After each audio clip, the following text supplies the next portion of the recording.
The following program may contain coarse language, violence, nudity, mature subject matter, or scenes which may not be suitable for all viewers. Viewer discretion is advised.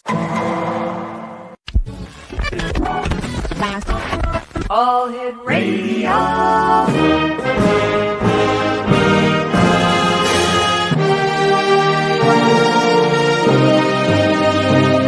Welcome to the X Zone, a place where fact is fiction and fiction is reality. Now, here's your host, Rob McConnell.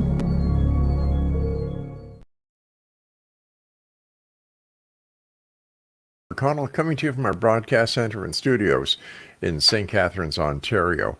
If you'd like to send us an email, xzone at xzoneradiotv.com, on all social media sites, Xzone Radio TV. And I love getting your emails. So, like I said, xzone at xzoneradiotv.com. You know, one of the biggest conspiracies that we have ever talked about on the show, I mean, besides the assassination of JFK, is did we actually land on the moon? You know, and I've got to tell you something, X Zone Nation. I really didn't buy into that until I had the pleasure of meeting Bart Sibrel and watching his video. So many questions were raised, and he brought up so many points that I've got to tell you, Bart, you changed me from a doubter to a believer. How are you, my friend? I'm doing good, Rob. How about yourself? I'm doing pretty good. Good seeing you. You've always busy. And I must tell you, when I read the information that you sent about this deathbed confession, we had to get you on the show. Yeah, I was waiting for yesterday, or was it 2 days ago? September 11th was the pre-assigned day, and after the 1 year to the day of the publication of the book, to release a video that I've had for a couple of years. And it's the basically deathbed testimony of another deathbed testimony of the main source of my book, Moon Man, The True Story of a Filmmaker on the CIA Hit List, which you can get at Sibrel.com. And basically, as I was editing the book, which I'd been working on for 15 years and spent 2 years editing, it's kind of the backstory of my films about producing the documentaries exposing the moon landing fraud, kind of the trials and tribulations I went through.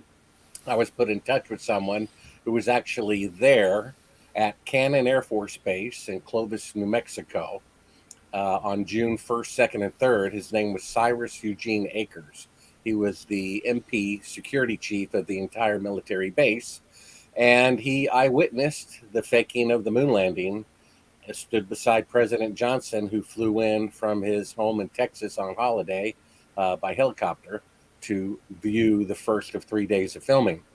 And he carried this secret with him because he was threatened with death if he ever told anybody. And literally on his deathbed, he told his son, and his son on his deathbed told me, and I released that video 2 days ago. Bart, how did you get involved in the lunar conspiracy? Well, like you, I grew up believing what I heard, you know. Right. I kind of think about Adam and Eve, and, you know, when I read about their deception in the Bible, I kind of take their side. I mean, if you tell a child there's a pink elephant out the door, they're like, oh boy, how about that? And so, you know, people are told by the government and they're on the moon, oh, isn't that great? And they have no idea of the corruption in the government, because according to Bobby Kennedy Jr., his uncle was murdered by the CIA, and I think he has access to more information than anybody else. So after my father had given me this packet of color prints from Apollo 11, at the time, I was 4 years old back in 1969, asleep in bed, but he was an officer in the Air Force. And he gave me these pictures. I put them up on the bedroom wall and was mesmerized by them. So for 10 years, I saw these pictures every day from the age of 4 to 14. That's 3,650 times believing that the moon missions were real. And then I saw a gentleman by the name of William Casing, who was a contractor for NASA during the Apollo program for 6 years with high security clearance. And he said they didn't go. They could only orbit the Earth. And here we are 50 years later, and they can still only orbit the Earth. And so that kind of planted a seed in my mind. And you go forward another 10 years, and I had become a filmmaker.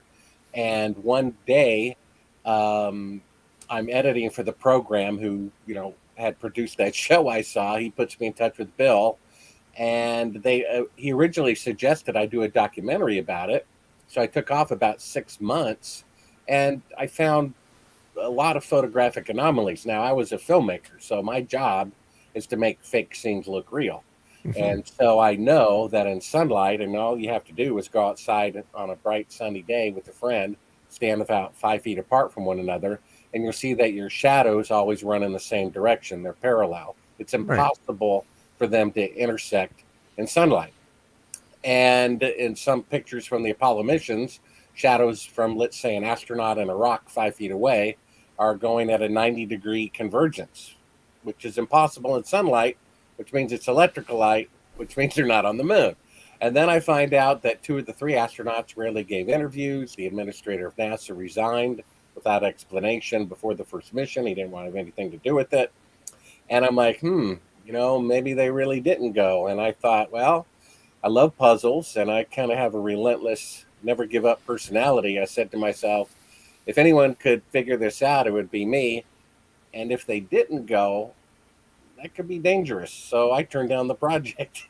And about 5 years go by, I had another client who basically said they'd get one of my scripts to a Hollywood producer if I did a favor for them, which was to read the Bible.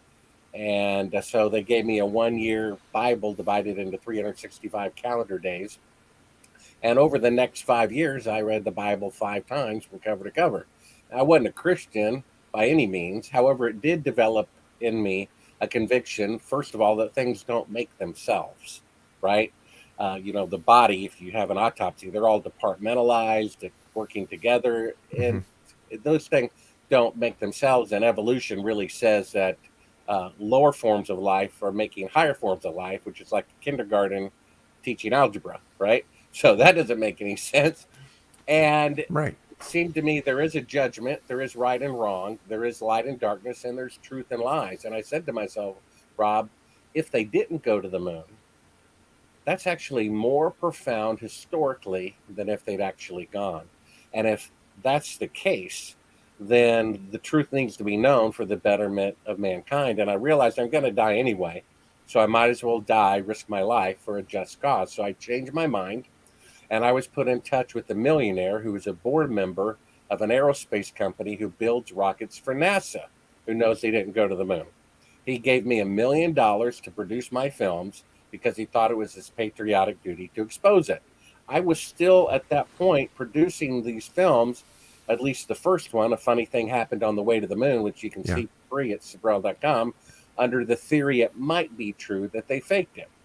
And then 3.5 years into the 7 year project, I pop in a tape. It says, do not show to the public, that I got from NASA. Bill Casing thinks I got it from a whistleblower. And it's fake footage over and over and over and over again of a 1 foot model of the Earth as they're pretending to be halfway to the moon from Earth orbit, with the CIA telling them how to do it on another track of audio. And I'm like, oh my gosh, they really didn't go to the moon. So I call up Bill. I'm frantic. They really didn't go. They really didn't go. And he's like, well, Bart, I told you. And I'm like, no, you don't understand. They really didn't go. And he's like, well, Bart, I told you. I wanted to give him the benefit of the doubt. And I guess because I really didn't want to live in a world that was that dark. Yeah. And I just wept quietly, because it's like, this is our world and this is our government. And that's a sad state to be in. Bart, I was talking to the Exo Nation earlier tonight, telling them that you were going to be on, and how I admire the work that you do.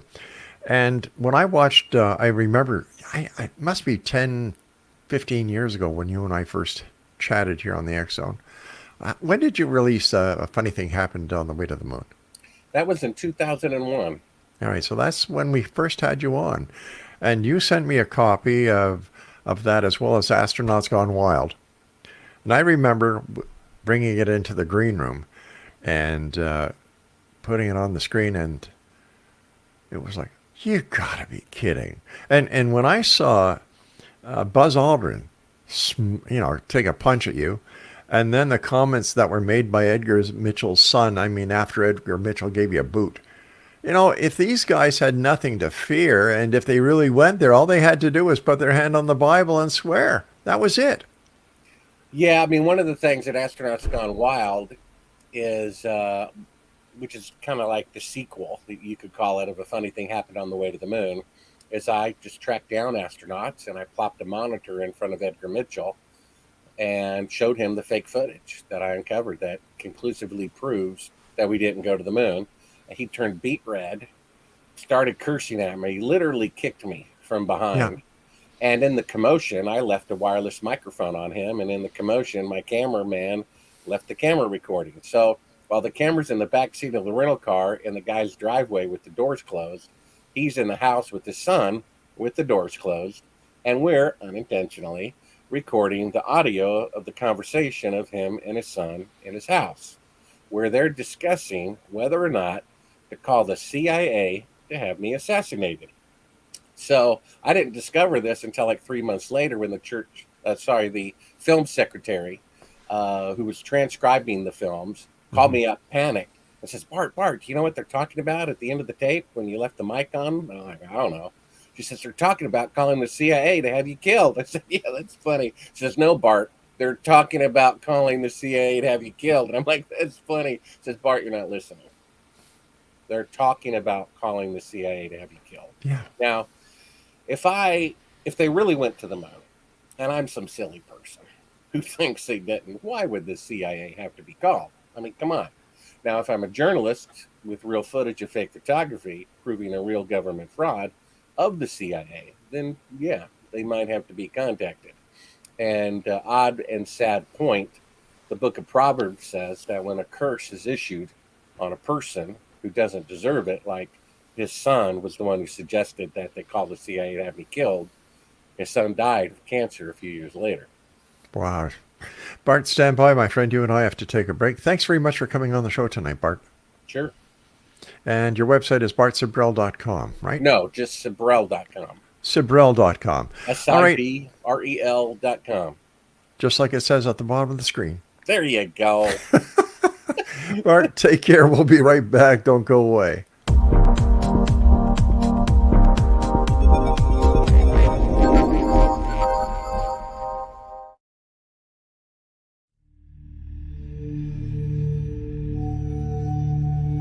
Do you enjoy paranormal, sci-fi romance, yet find yourself tired of the same old themes and storylines? Then you won't want to miss Kahira O'Donnell's latest exciting release, To Taste You Again. Alien Lord Kane McKean knew the moment that his destined mate was born. He watched from afar, waiting for her to grow from child to woman. However, before she was old enough, she was stolen from her home world by flesh pirates. Kane searched 10 long years to find her held in a suspension chamber, a 10-year-old girl in a woman's body.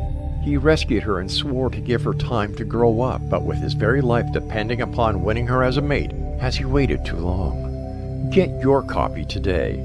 To Taste You Again by Kahira O'Donnell is now available on Amazon or KahiraO'Donnell.com.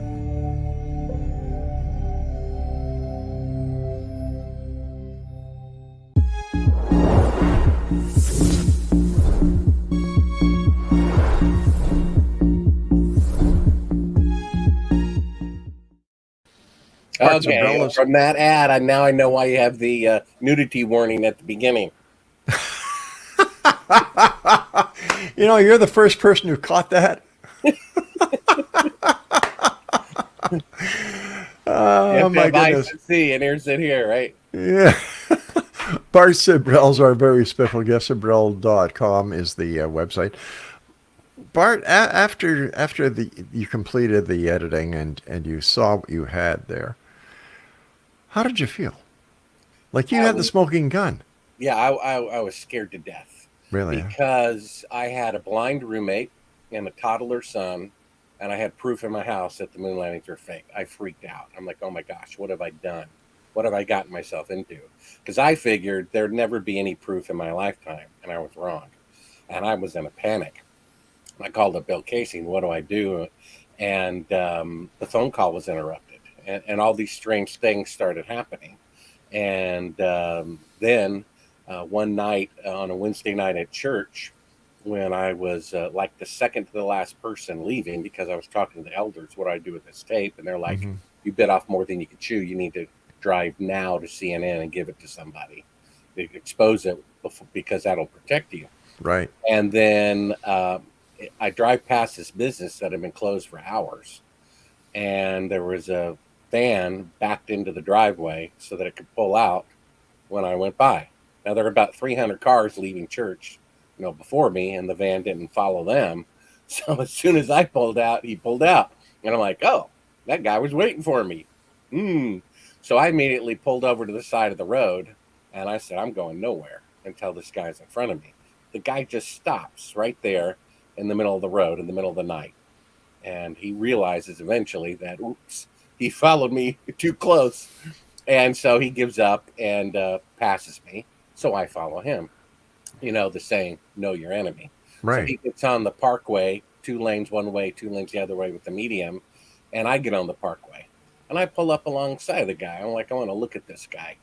Now, I don't know if you've ever seen those documentaries about the great white shark, and they hang a piece of meat over the side of the boat and the thing jumps up. Oh, yeah, sure. And you can see the eye of the shark, and it's soulless. There's nobody at home. And so if your grandmother falls over, if your child falls over, it doesn't care. They're going to eat them. And that's how this guy looked. I've never seen a look like that in a human being in my entire life. And as soon as I look at him and he looks at me, my car shuts off. All the electrical power, the engine, and everything.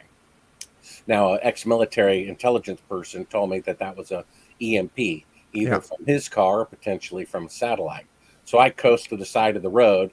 This guy goes down to the off-ramp I can see in front of me, loops around to the other side, and, and meets up with another car with the roll-down window, and they're talking, I guess, about what to do. And that car gets on the ramp, I guess tag team, then gets on my side. I cross over, they loop around, I cross over again, back and forth. And I'm frantically, flagging down cars, and no one will stop except a taxi. And so I end up calling the police and meeting them in a bright lit area. And they're like, yeah, you need private security. And so basically, there's a lot in the book Moon Man at Sibrel.com, which is audio that I read myself, Kindle and print. And I go into a lot of things never discussed before publicly, including these CIA espionage adventures of mine. And basically, I'm trying to tell this story in less than an hour. It's kind of difficult. Sorry, but buddy. I end up going to CNN, and I'm surrounded by the police. They won't let me enter. I show them my media credentials. I show them this huge broadcast quality videotape, and I tell them exactly what's on it. Because I figure the CIA has cops on the take in every town in America of 100,000 people or more. And they do what they're told because they have carte blanche. They can, go anywhere with a uniform and a cop car. So they don't know why they were told to stop me from going into CNN. So I tell them. And you can see one of the three just, shocked as he figures it out. One of the three is a captain. Now, what a captain is doing on the street, I have no idea. And so I tell the cab driver, save yourself. And I say, am I free to go? Am I free to go? Am I free to go? And they don't answer the question, so I assume I'm free to go. And I, walk a little slowly, then a little faster, and I dart around the corner of the building, run down the alley behind CNN, and within a few seconds, I'm surrounded by an unmarked van, other police cars, and police motorcycle cars. And they immediately handcuff me, immediately take the tape away. And to my, divine providence, a lawyer who wanted to, I guess, have it a CNN Plaza address, his door is in the alley, to afford it, pops out. And had he not been there, I probably wouldn't be talking to you today. And so one of the things that I heard them talking behind me is, where's the thing? I thought you had the thing. No, he's got the thing. Oh, here's the thing. So the thing is this kind of hospital-looking bracelet with no markings on it that they put around one of my wrists. And within about a minute, I feel like I'm drugged by LSD. And so this is some sort of contact drug that they put on my wrist where all my veins are. And next thing I know, I'm so, drugged, I'm vomiting. And they put me in the back of a black van, and they interrogate me. They have a clipboard with all these questions, and I told them everything they wanted to know. I mean, I don't know why you would ever waterboard anybody. You can either bribe them with billions of dollars, or you can give them truth serum, and it works. I'm so in la la land. I think that the good guy's trying to help me. I tell them everything they want to know.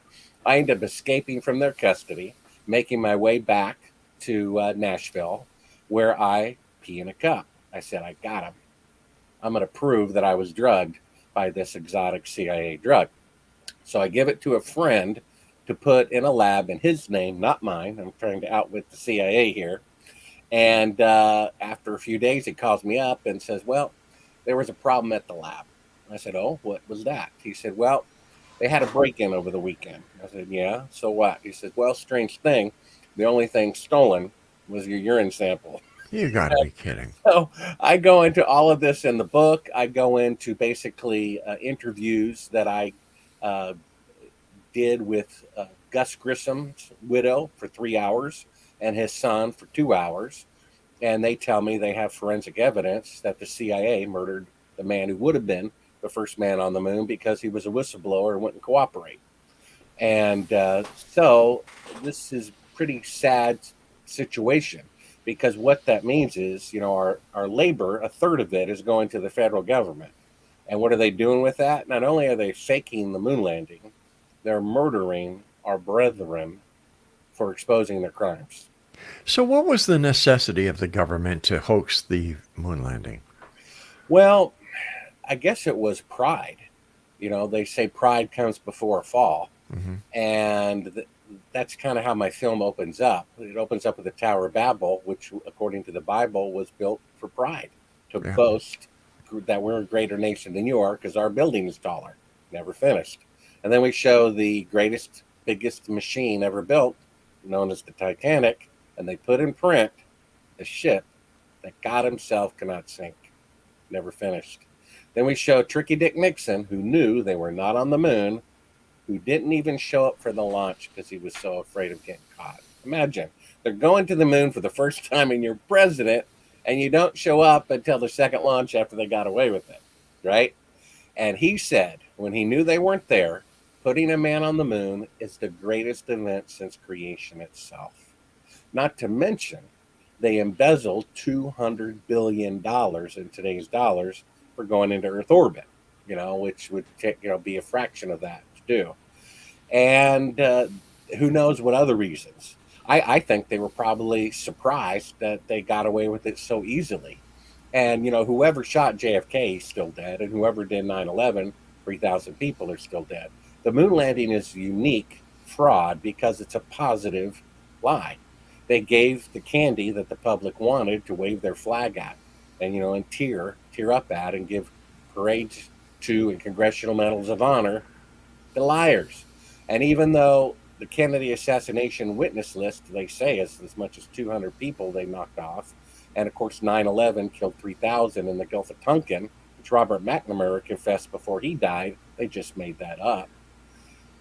Even though the moon landing fraud killed fewer people, it's the one fraud of the government that, if exposed, I think would outrage the public more to initiate change in the government, because it's burned in their hearts how, that they did it, and they cried and they prayed and they cheered. And if they find out the government lied to them about that, I think they'll be very angry. That's why I think when George Orwell said, whoever controls the past, the moon landing's real, right, controls the future, which is the federal government. And that means that until the moon landing fraud is exposed, our federal government will be corrupt until the end of time. Stand by. We got to take a break. Exonation. Bart Sibrel is our special guest. Sibrel.com is his website. Fascinating guy. We'll be back.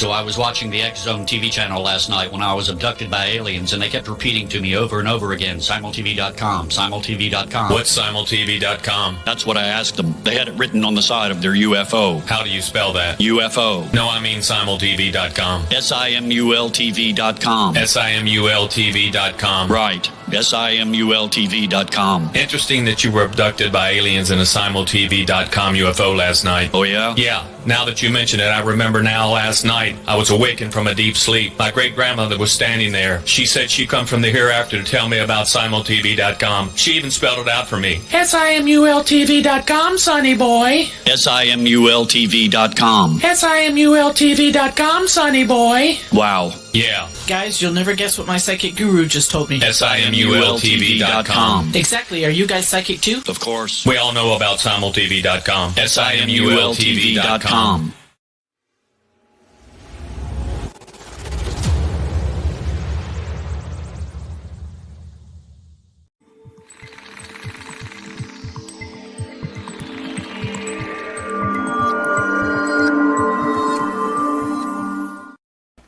Bart Sibrel's our guest, sibrel.com. Bart, what do you think about NASA going back to the moon? I mean, that's if they ever get the rocket to work. Yeah, it's kind of interesting, isn't it?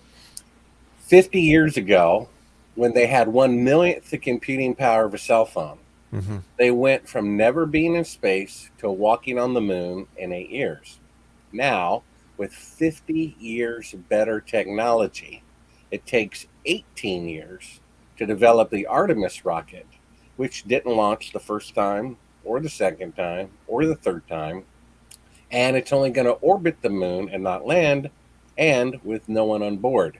So how can they go from never being in space to walking on the moon in 8 years with 1/1,000th the computing power of a cell phone, when 50 years later it takes 18 years just to orbit the moon unmanned? You see that? So what that means is, for the first time in history, technology was greater in the past than in the future. So seeing how that's impossible, unfortunately, it means the moon landings were a forgery. So basically, as far as I see it, they're shooting themselves in the foot. Well, it's inevitable, because as time goes by, the moon landing fraud becomes more and more and more apparent. And then all those people who had it burned in their consciousness that it was real, they're dying off, and objective people are looking at it, and the truth is being exposed. Bart, let me ask you this. It's a little bit off the moon hoax, but what is your opinion on the UFO situation? Do you believe that UFOs are real, or is this another event that the government is using in order to have the people look away from the left hand to the right hand while the left hand is doing something nefarious? Yes, I think that's what it is. You have to remember that Edgar Mitchell spent his entire life saying he walked on the moon when he did not.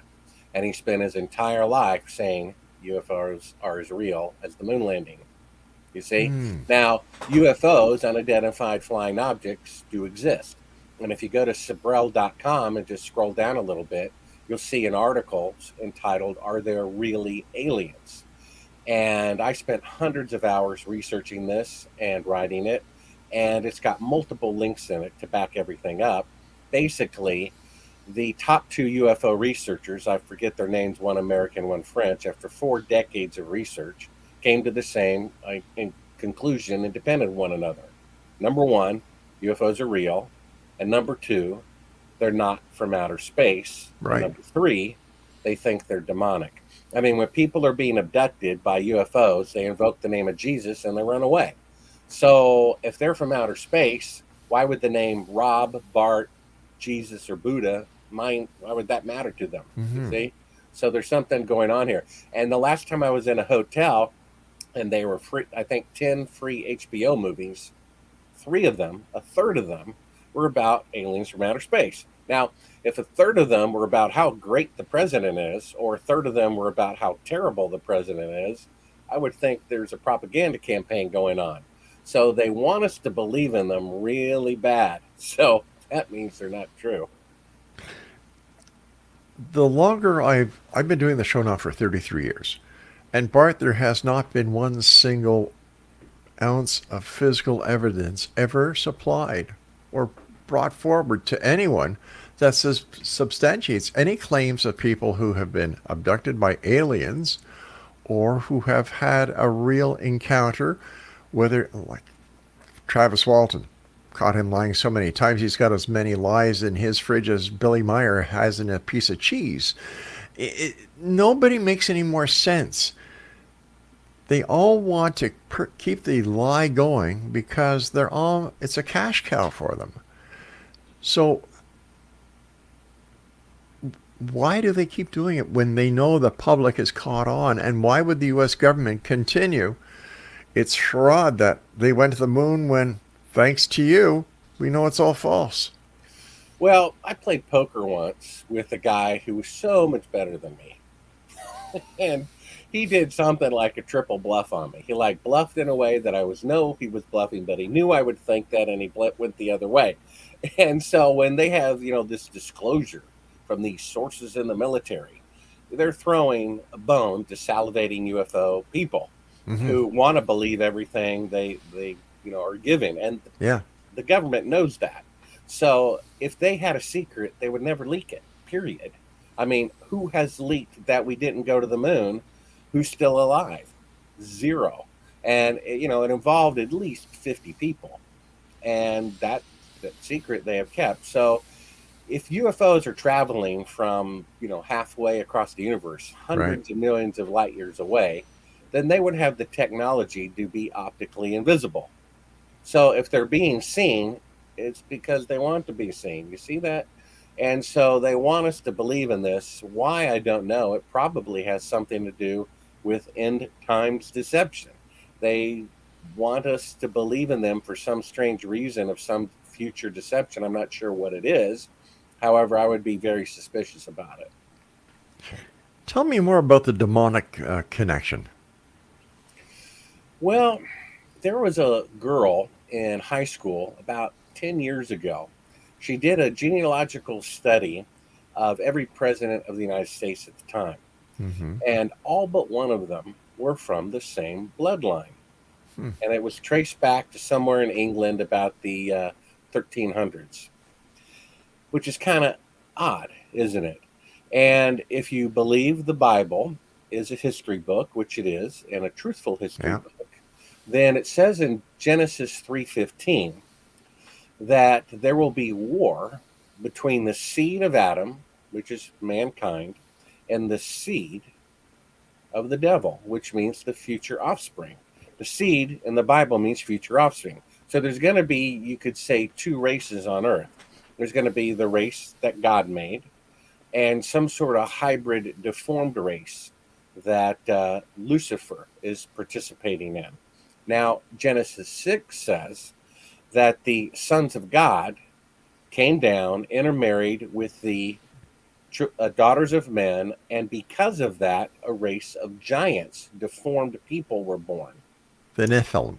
That's right. Yeah. And all the world leaders at that time were Nephilim, and I think they pass on that lineage to the world leaders today. Now, that was believed to be true until about the 1800s. So that interpretation of the Bible was considered true for, close to 6,000 years. And just recently said, no. It means, the children of Cain or something like that. Well, the oldest book in the Bible is actually Job.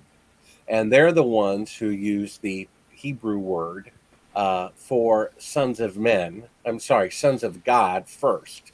And it means angels. The sons of God appeared before the throne of God along with Satan. And so it means angels. And so why would it not mean angels if, in the later book of Genesis? So I think that's what it means. And, when you mate a normal height person with a normal height person, you get a normal height baby person. Right? And if you made a giant with a normal height person, you could get a giant. And they say in the Bible, they also had 6 fingers and 6 toes on each extremity, and which is kind of unusual. And the American Indians said that there were a race of giants also who had 6 fingers and 6 toes. And that's why they would say, hello, how holding up their hand. See, I'm safe. I'm not one of them. Ah. See? And with, of course, genetic manipulation, if these fallen angels have been around for thousands of years, then they could, gene splice out the sixth finger, the sixth toe, the height, and then they could also make aircraft that could go under the water and fly in the sky. You see that? And have zero gravity propulsion. But they're not from outer space, just like the top two UFO researchers said. I'm sure you've delved into the Roswell crash, and I was talking earlier to the Exonation about that, and there are so many holes in the Roswell crash, and yet so many people still look at that as being the mecca of ufology in the United States. My biggest concern is with Jesse Marcel, the base intelligence officer. What's he do? He goes out to the Brazil farm, takes all this debris, and instead of going back to the base and maintaining the chain of custody, what does he do? Well, I'm going to bring it home, let Junior play with it for a while before I take it back to the base. To me, I don't know. Yeah, go ahead. To me, that shoots down any credibility that Marcel had, or any credibility as to what the actual events were. Well, I mean, if it happened, it could be a craft of the fallen angels, and these, green little 4-foot tall gray men could be clone bees that they made, right? Right. Who they breed to be their workers. I don't know. Or it could be misinformation. I don't know. The thing about it is, show me one little green man and I'll believe. I mean, I've got an eyewitness who was there at Cannon Air Force Base when they faked it. Shadows intersecting at 90 degrees, classified footage, and the logic technology can't be better in the past and in the future. So again, the government wants us to believe it. Edgar Mitchell keeps saying UFOs are as real as the moon landing. So that means they're equally fake.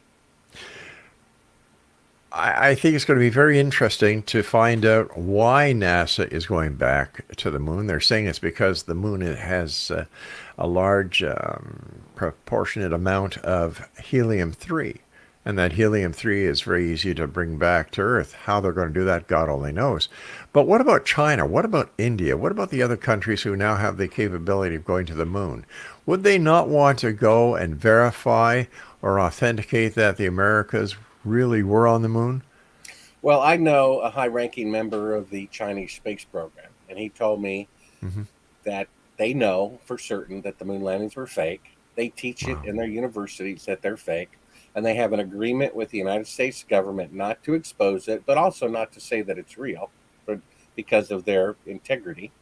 And in exchange for basically space technology that NASA is giving to China. I know that from someone who's receiving it, right? So there you go. And it's like if I had a photograph of a world leader with a prostitute, I could give it away for free, right? And ruin them. Or the smarter thing might be to blackmail them year after year after year. And that's what these smart countries are doing. Yes, China knows, and the European Space Agency knows, and Japan knows, and Israel knows, and they're all in on it. I mean, look what happens when you don't do what the United States government says. Ask Gaddafi, ask Saddam Hussein, right? Ask Noriega what happens when they stop cooperating with the United States government. Okay, so if the government was to come out and say, hey, listen, 50 years or so ago, we lied to you. We never went to the moon. We owe the American public an apology. Would that not free the American government from their blackmailers? It would, and that's one good reason to expose it. The problem that they have is this. If they faked the moon landing and never killed anybody in the process, then whoop-de-doo, it's a fake Picasso, a fake $100 bill. Right. Unfortunately, we have evidence and testimony of dead astronauts' relatives that they murdered astronauts who would not participate in the fraud. And so it's not only would the truth, if the truth came out, then very next thing, there'd be an investigation into the Apollo 1 fire. And it would prove that not only is the government deceptive, they murder people who try to expose it, and we finance that because the CIA, we pay their salaries, and the hardware that they use to kill people with, we pay for that too. But I thought the CIA had no jurisdiction in the continental United States. Yeah, well, they boast openly in publications that they assassinate democratically elected leaders of other countries that they don't like. I mean, William Benny goes on national TV and says openly, yeah, I was there for 30 years. We spy on the private cell phone conversations of Supreme Court justices in order to get financial and sexual impropriety on them so that we can blackmail them to vote the way that we tell them. No one contradicts this. It's an established fact, even makes the mainstream media once or twice. Not a single congressional investigation. You know why? Because the departments that should be investigating that are just as corrupt. I mean, you had Bernie Sanders repeatedly getting more votes than Hillary Clinton, and yet Hillary Clinton gets more delegates. And when a guy exposes that corruption, instead of going after that corruption, they go after the guy who exposed the corruption. That's what the FBI did. I mean, how this can go on openly, it boggles my mind. Bart, stand by. Final break. Exonation. Bart Sibrel's our special guest. Go to his website. Buy his book. Buy his DVDs. This guy is above board. Sibrel.com. We'll be back as we wrap up this edition and this night here in the X Zone. Don't go away.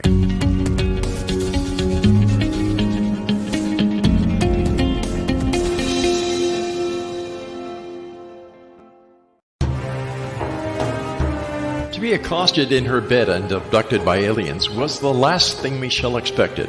Yet the fateful morning of her destined death changed everything. Lord Lan Ramos, Alpha King of Vidar, the monstrous befanged alien looming over her bed, was her destined mate come to save her from certain death. He is a telepathic mute shifter. Can Michelle accept him and his animal? Once on Lan's home planet, Michelle becomes increasingly psychic, revealing her as the fabled Oracle of Vidar. As factions conspire to destroy them, will they overcome mounting threats? Will Michelle's growing gifts save them, or ultimately destroy her? Don't miss this sci-fi shifter romance with charismatic and engaging characters. Get your copy today, The Oracle of Vidar, available on Amazon or CahiraO'Donnell.com. That's CahiraO'Donnell.com.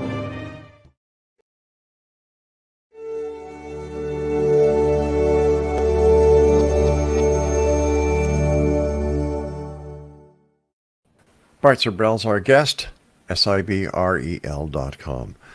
Bart, based on the evidence that you've been able to uncover over the years, looking at the Mars missions, are they real or are these also staged events? Well, they did fake the moon landing, so they certainly can't be trusted at all, can they? Yeah, I agree with you. I remember seeing footage of a telescope in Hawaii, and some guy commented, oh yeah, these volcanic rocks on this hill look just like the Mars pictures. Oops. And then, of course, I'm sure you've seen the pictures in northern Greenland that they pop out and paste right over the Mars pictures, and they line up perfectly, you know, the angles, the mountains, and all that stuff. For all we know, they faked the pyramids, the face, and all that on Mars, too, to get people to believe in UFOs, you see? NASA cannot be trusted. Now, they may launch a probe to Jupiter, and it may take a few pictures of Jupiter, but what it's really doing after that could be a secret. It could be tracking an asteroid or a comet or a rogue planet that we don't know about. So, unfortunately, NASA can in no way be trusted until they admit that the moon landings were fraudulent. Are you still under threat? Well, my source, who video I just uploaded 2 days ago, just go to Cibrel.com, click on Moonman video links, and it'll be the last link there. When I was confirming the information with his father, with him, while I was editing the book, a few days later, his house was broken into with somebody who somehow knew the password. And all of the information about his father, which was on his computer, was stolen. And then a few days later, he was met with two literal men in black who came to his house and told him that he might be killed if he ever spoke to me again. This was less than 2 years ago. And so I called the FBI and the White House and a senator on the Intelligence Committee to get him whistleblower protection. And I guess they backed off. These people have to be careful because, let me say this, I basically did something intentionally to help that event happen so that the people who threatened him could be followed by good guys in the government. So they better watch their back. Are there good guys in the government? Absolutely. I go into this in the chapter in the book called The Funny Thing Happened on the Way to CNN and A Funny Thing Happened on the Way to Church, where I met, after I discovered this secret footage, two guys, as best as I could tell, were from, I guess it's called the MCIA, which is the Marine Corps Intelligence Activity Department. And they, let me know I was, protected. My back was being watched by them. They gave me encouragement, and I, never saw them again. I can basically interpret that to mean that there are good guys in the government, maybe factions in the government fighting one another with a mutual agreement just to, keep it under the radar. I mean, somebody from some satellite, I presume, set a direct energy weapon to those buildings on 9/11. And so that was some department in our government. So those are rogue agents in our government. Now, that must mean there are good agents in our government who know about that. And there are good agents in our government who know that I was, followed and threatened and drugged, who literally rescued me, from that experience, and who protected my source from my book after his life was threatened less than 2 years ago. So am I to understand that you believe that it was an energy weapon that brought down the towers? It seems to be. I remember seeing some footage of a spherical object. It looked like a metal sphere, as best as I could tell, the size of a car, that went through the building, apparently on top of a video of a plane doing it, so that something could go in and out of the building. And that way they could mimic the airplane hitting it. And that, as engineers have said multiple times, 3,000 of them have said that it's impossible for a pinhole airplane to bring down a skyscraper. It's a grid. It'd be like throwing a pencil through a screen door. Maybe it was explosives, doom, doom, doom, doom, or direct energy weapon. I don't know. That's just a guess on my part. But whoever did it, it was done by government employees and in some department. And therefore, there are people around them who know what's going on, who are probably spying on them and recording everything, including who visited my source's house and threatened him. So, if I were president, I would pardon everybody. I would pardon whoever shot JFK, whoever faked the moon landing and all that stuff, if they told the truth publicly. I would pardon any whistleblower who came forward and confessed of any ongoing crime in the government, including murder. I would pardon them because the truth is more important. They're going to have to face God and death anyway. So we need to have a house cleaning. And I think it was President Truman who started the CIA, who said it was the biggest regret of his entire presidency that they won't allow a house cleaning. And when that can't be done in a democracy, we're no longer a democracy. And that's another fake thing they're faking. Is that we're a democracy. We're not.